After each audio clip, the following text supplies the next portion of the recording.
Hello po, Sir Jeffrey. Good evening, sir. I am Jeepney Sir F. Salcido, and my companion is John Mel Selva.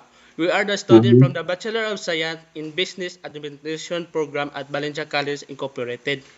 My companion, sir, is not available today. Sir, I'm working on project about international business and trade. I'm particularly interested in our cultural differences, impact, and business practices. Thank you Mhm. for taking time to speak with me today, sir. I would like to ask your permission, sir, if it's okay for you that I will share this interview to YouTube as of our requirements. Is okay for you, sir? Okay. Thank you, sir. No problem. Before we start questions, sir, will you please introduce yourself and your background? Mhm. Okay, so good evening to you and your companion also in this project. I'm Jeffrey Manhulad. I'm actually a Manobo tribe from Bukidnon, and I'm currently working as a software engineer here in Singapore for 5 years already. So my total experience in the IT industry is about 10 years, and 5 years of that is abroad or here in Singapore. Wow. Congratulations, sir, for your inspiring background and experiences. You are truly inspiration for us students. Thank you for that, sir. Nakamute ka, nakamute. Uh, uh, Okay, Congratulations, sir, for inspiring background and experience. You are truly inspiration for us students. Thank you for that, sir. May I welcome. start now my interview, sir? Sure. Question number one. This is about cultural influences a business. How does Mhm. culture shape business practices in your country you are working now? So the question is, how does culture shape business practices in the country? And also, actually, if you have observed, Singapore is a multicultural country, and there's a lot of culture or race in Singapore. So we have first and foremost it's like the indigent of Singapore are the Malays. Then you have the Chinese race. You also have the Indian race and some Westerners, and also us Filipinos. So there's so many Filipinos working here. So in Singapore is really like a multicultural country and multicultural working environment. So, for example, based on my experience, like kana ganing kanang naay mga actions or kanang unsa to gani naay mga actions nga medyo dili na to masabtan kung dili ta sensitive sa culture or kanang race sa mga tao, no. So for example, kanang mapansin ako kanang mga Indians nga gatrabaho bitaw dinhi. So kung ang nakay pangutana sa ilaha, mo shake kanina sila sa ilang head, mag ana nga gesture bitaw. Ang pasabot nila ana kay yes. So kung sa ato ang mga Filipino, Okay. ala nag-shake lagi siya sa iyang head niya. Ni agree ba ka to sa akong gisulti Wala. or wala? Oo, so kung dili ta sensitive anang kuan, ang ila ding pasabot ana kay yes din na sa ilahang kanang murag mag-shake sa ilang head. Ah, So kinahanglan ta ma-sensitive gyapon sa culture, kinahanglan ta mag-observe sa mga culture sa atong mga katrabaho or nasa atong palibot sa atong working environment, kung unsa ang ilang pasabot. Kay kita man as a Filipino dapat ready ta sa global stage. We are working internationally, globally. So kita pod as a Filipino dapat ang atong training sa Philippines is maging observant and sensitive sa mga culture sa atong palibot. Kay aron dili nato ma-misinterpret and maka-adapt ta easily sa atong paingnan nga nasod nga atong trabahoan. Thank you, sir. Question number 2. In communication style, how do people their culture communicate in business settings? How do people in their culture communicate in a business settings? So, depende gyapon no kay kanang sa tawag ani kay dili man gud nato maiwasan nga ang atong culture madala gid nato na sa atong personal life and even sa atong business or kung nagtrabaho man ta dili man gud nato maiwasan kay mura man na siya og kanang muscle memory na bitaw. Pareha ato akong gi-example ganiha nga siguro kanang kuan sila kanang dili nila gusto ko anon dili nila gusto dalon tong kanang ilang gesture gani kay sa ilaha rabian nga culture. Pero dili na nila maiwasan kay kuan man na kanang kultura man na nila naa na gid na sa ilahang murag muscle memory na nila ba dili na nila mapigilan Naanad na sila. So, naanad na sila. Pero ang importante is ang kita ng mga colleagues or mga workmates is sensitive sa atong mga katrabaho nga dili ta magbugal-bugal or dili na to sila ibuli kay kuan man na culture man na part man na sa ilahang identity. Thank you, sir. Question number 3 is about the negotiation tactics. What negotiation styles are common in their culture?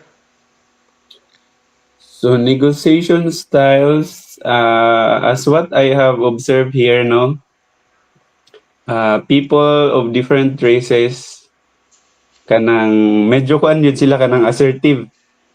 Kita mga Pilipino medyo reserved ta kanang dili kayo assertive sa atong communication no pero sila ang uban race kanang kuan gyud mo istorya gyud kung unsa ang ilang kinahanglan niya sa akong naobserbahan din ang mga kanang mga boss din or mga business owners kanang mga ingana mga higher ups sa companies mas gusto pud gyud sila og kanang mga employees nga musulti og unsay kuan nila unsay ilahang problema or unsa ang ilahang challenges kay para masulbad ang mga challenges syempre kinahanglan nato i-admit nga naglisod ay ta ani boss kanang mo ni akong gikalisdan so mo pun akong na-learn nga as a Filipino kay kuan biya sa una kanang kuan ra kayo reserve ra maghilom-hilom ra sa meeting mo biya na ang akong naandan mong gud sa diha ta sa Pinas nga kung usahay atong ginatago ang kuan nga kung wala ta kabalo dili na lang pud ta magsulti-sulti dili ta mangutana ba murag natay kultura nga kanang maulaw ta mangutana sa kuan labi na nga maulaw ta mo admit nga wala ta kabalo ani kay siguro sa ato ang eskwelahan usahay kay ibuli man ta murag kataw-an ta kung mo admit ka nga o wala ka kabaloan ni maulaw ta mangutana sa mga teacher bisag mag-explain ang teacher unya wala ka kasabot mutando na lang ta kay maulaw ta nga ibuli ta kung mo admit ta nga wala ta kabalo dinhi baliktad ganang kinahanglan day express yun nato og natay wala nabalaan natay wala nasabtan kinahanglan nato i-express nato nga boss wala ko kasabot ani kanang pwede utrohon ni mo explain kanay nga na okay ra gid kay na siya so mo nang akong na observe nga culture no nga na-adapt pud nako ba nga akong giotro nga dili day dapat nga maghilom-hilom na taan ni kay kuan lain pud og maghilom-hilom na ka unya wala di ka kasabot unya mutando ta pangutan-on ta o nakasabot ka na ipa-explain hinuon sa ato mutando ta nakasabot daw unya ipa-explain sa ato dili ta kasabot na unsa na to di po ta ka explain kay wa man ta di kasabot so muna nga ako ang nabag-o na adapt pud nako dinhi nga nakaani ko dinhi sa culture nga ingana bitaw nga mo sulti sila kay okay ra man di ay mo sulti nga wala ko kasabot magsaba ko nga wala ko kasabot or kanang naa ko'y challenges kinahanglan isaba nimo kay aron matabangan ka sa imong team so isa na sa pinaka-importante nga murag kay labi na og kanang negotiation sa kanang imuhang kuan mangayo ka grace lugar sa imuhang salary so importante kayo na nga musulti ka og unsa ang imuhang kuan boss kanang daghan naman kayo niyang akong trabaho ang akong task kuan na kaayo so it's time for me na mag-ask ko og increase so makasabot ra man pud na sila so naingana nga mga kultura nga na-adapt nako nga magamit nako sa daily working environment or bisan og kanang sometimes nga kinahanglan tag mangayo og increase sa atong sweldo so kuan kayo magamit nimo ang kanang ingan negotiation skills nga kinahanglan honest ka sa imong kaugalingon kung nakasabot ka or wala or nabugatan na baka sa mga trabaho nga gi-assign sa imo kinahanglan honest gyapon ka na. Thank you, sir. Question number 4 is about on business etiquette. What are the do's and don'ts with doing business in their culture? Doing business so kani mo related ra magyapon ni sa atong giistoryahan ganina no so we just need to be sensitive and kanang need to understand each culture nga atong makasalamuha kay dili man gyud na pareho tanan no so napoy culture nga kanang wala pa bag-o sa ato so dili ta dapat ma-shock kinahanglan sensitive lang ta nga lahi gyud ang ilahang culture dili pareho sa ato so ana lang be sensitive sa mga bag-o sa imuha and try to be open-minded. Thank you, sir. Question number 5 is on challenges across cultural business. Have you experienced misunderstanding due to cultural differences? Okay, so mo gyapon ni akong na-explain ganyan no kanang sometimes lagi kanang bag-o ka dinhi. So misunderstood yun nimo ang uban nga mga gestures nga imong ma-experience kay labi na kung dili ka open mind o dili ka mangutana kay pareha atong mag-shake sila sa ilang head. So kung dili ka mangutana nga uy unsay pasabot di na ilang ingan nga gesture. So kinahanglan lang ta mangutana og sensitive kay misunderstood yun na nimo kung dili ka mangutana no nga kay sa ato ang culture lahi man ang pasabot ana so kinahanglan communicate yun ta nga mangutana ta og i-clarify na to ang mga dili na to masabtan nga mga experience or gesture sa ato ang work environment. Thank you, sir. Question number 6 is about the adaptation strategies. How can your business successfully operate in a culturally different environment? Okay, so medyo related ra mangyapon sila no. Pero kinahanglan sa dinhi manggod siguro sa Singapore is na sila yung mga balaod nga pangkuan jud kanang harmonious ang mga multicultural dinhi sa ilahang country ba so kung i-apply siguro na to sa ato kinahanglan tag mga policies or bisan company policies lang siguro nga protektahan ang mga or kanang protektahan ang mga kuan bitaw kanang different beliefs or culture practices sa mga employees kay aron kanang walay conflict or magsinabtanay ang tanan kay dinhi bawal naman gud sila yung mga balaod bitaw nga bawal ka mag-imuhang i-disturb ang harmonious relationship sa mga multicultural or multi-race na mga tao dinhi kay ang Singapore is kuan jud sila sa multicultural, ginaprotektahan jud na nila nga identity kay kuan man sila kanang multicultural man ni ang Singapore. In fact, wala kayo kay makita dinhi nga kuan kanang mangbuli tungod lang kay kanang different look ang isa ka tao, labi na ng kanang mga itom kanang wala gyud kay makita mga ingana tungod kay protected na sa ilahang mga balaod, or siguro napod sila aside sa balaod sa ilang nasod, napod sila gina-implement sa mga company policies nga ilahang protektahan ang mga different culture of employees nila. Thank you, sir. Question number 7 is on your personal experience. Can you share a real life example of cultural difference affected businesses? Affecting businesses. Business. Real life examples sa cultural differences. Okay, so ang akong ma-think lang is dinhi mo sa Singapore, for example kanang ilang kananan no is government owned na ang ilahang murag restaurant bitaw murag kanang ilang kananan diri gitawag nga hawker center, government owned na siya. Then ang businesses mag-rent ra na sila og stall sa ana nga building kay government man ang kuana na. So each stall dili ka pwede nga magpare-pareho mog tinda sa kuan kanang tanan mga kuan para sa ato nga kung moadto ka sa example diya sa food court sa Maramag no, halos tanan mga stall dara mobaligya na sila og kanang ilahang soft drinks, baligya sila og adobo, ang katupong silingan na maligya pud og adobo, na maligya pud og soft drinks.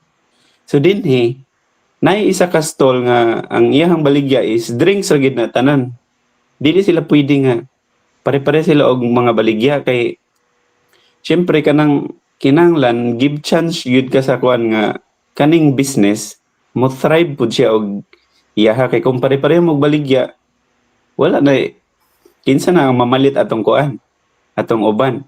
So nay stall nga ang iyahang tinda is Japanese mga foods, then nay stall nga iyaha mga noodles ra iyaha nga mga soup may ngana, then napoy uban kanang ang iyang tinda kay pang vegetarian lang, so napod na ingana. Then ang isa mga pansit nga mga ingana iyang tinda, then ang uban coffee or drinks, kanang ilahag yung giset up nga naay chance ang tanan nga dili ka pwede nga pare-pareha mo baligya kay dili na mo mga halinan na siguro og kanang same ra mo tanan og business. So muna akong na-observe din sa ilahang kuano sa culture nga aside sa multicultural gi-adapt gid nila bisan sa ilahang food center nga kinahanglan lahi og kuan nga ma-serve nila ang tanan community kay na may uban daghan man pud dinhi gud kanang for example kanang halal. So napoy stall nga ang iyahang baligya mga halal ra pud na siya. May nagila-ilahi gid siya bang gihatagan gid nila og chance ang mga businesses nga mo thrive sila sa ilahang gusto nga ibaligya. May ngana. So muna akong na-observe din ni real life experience na ko nga syempre makaapekto gid na sa business no kay ngano kanang gihatagan man nilag chance ang kuan nga ikaw syempre mahalinan ka kay ikaw ra may tigbaligya og drinks, for example nga na ikaw ra may tigbaligya og kanang pang vegetarian, ikaw tigbaligya og ingani, so walay sa paway gyud. So ang effect siguro na dili man negative pero murag positive in a positive way nga naapektuhan nila ang business pinaagi sa ilahang multicultural policy nga ingana ang ilang gibuhat. Thank you, sir. Thank you for sharing your valuable insight, your experience with me, sir. Is there anything else you like to add, sir? Any parting message for us student? Ang akong message lang is actually very nice gini ang inyong ang inyong gihimo. At first katong nag-chat si ma'am, abi na ko kanang businessman ang gipangita so at least na kuan naman day kay pwede ra day ang professional nga oo nga nagtrabaho sa kanang multicultural. Actually, murag kuan jud sa dinhi sa ato sa Southeast Asia, ang Singapore jud ang the best example sa kaning ato ang multiculturalism nga idea kay dinhi harmonious jud kayo ang kuan walay mga conflict ba.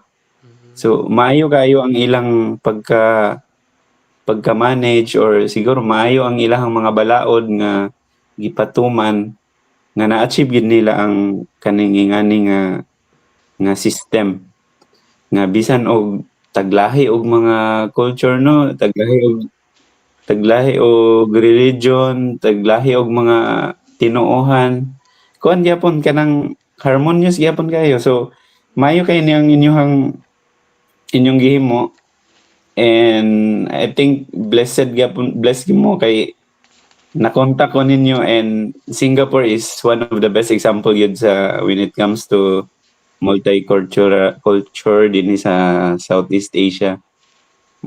Mara to akong madugang. Thank you, sir. I am gladly thankful for opportunity for having you tonight as our guest. I learned many things from you and I am grateful that you helped me in our requirements, not only for accomplishment of our requirements, but learning from you through your rich experiences dealing with people internationally. This will be a unforgettable experience I have. Thank you so much, sir, and may God bless you always, your family. For your certificate or recognition, sir, we will send you through your Gmail account. Salamat po, sir. Okay. You're welcome.